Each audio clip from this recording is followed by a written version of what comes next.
जी अस्सलाम वालेकुम। की हाल है दोस्तों? पंजाबी शायरी के सिलसिले के नाल एक बार फिर ਤੁਹਾਡੀ ਖidmat ਵਿੱਚ ਹਾਜ਼ਰ ਹਾਂ। एक नज़म पेश खिदमत है। अनवार जी करदा है मैं तेनू एक चिट्ठी लिखा। जी करदा है मैं तेनू एक चिट्ठी लिखा, जिस विच लिखा निखड़ के तैथों मेरे दिल दा शहर ना वसिया। मैनू समझ के एक तमाशा मेरे ते हर सज्जन हसिया।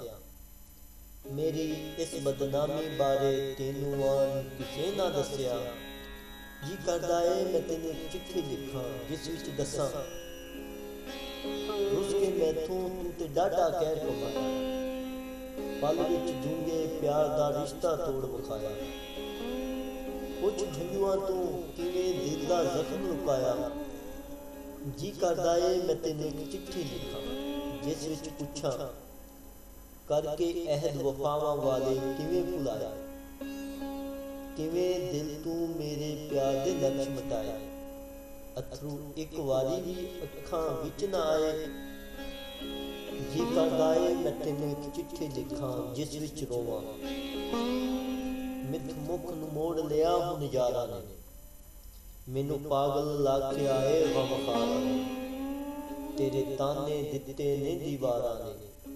जी करदा है मैं तेनू एक चिट्ठी लिखा, नक्शा खिंचा एक होटल ते बैठ के अपने अथरू पीना। डूंगे फट मैं तेरियां गल्लां वाले सीना। जीन दी ख्वाहिश जी खबरे क्यों पिया जीना। जी करदा है मैं तेनू एक चिट्ठी लिखा, कसमां खावां मैनू तेरियां यादां कदी भी सौण ना दिता। कई वारी ते चाननियां रातां रोण ना दिता। कीते कौल ने होर किसे दा होण ना दिता। जी करदा है मैं तेनू एक चिट्ठी लिखा, फिर याद आउंदा है किवें लिखां कित्थों लब्भां जाके सोहणिया मैं तेरा सिरनावा। केड़े शहर चों ढूंढा तेनू केड़े पिंड नूं जावां। आके दस जा तेनू किवें चिट्ठियां पावां। जी करदा है मैं तेनू एक चिट्ठी लिखा। जी करदा है मैं तेनू एक चिट्ठी लिखा। आके दस जा तेनू किवें चिट्ठियां लिखां।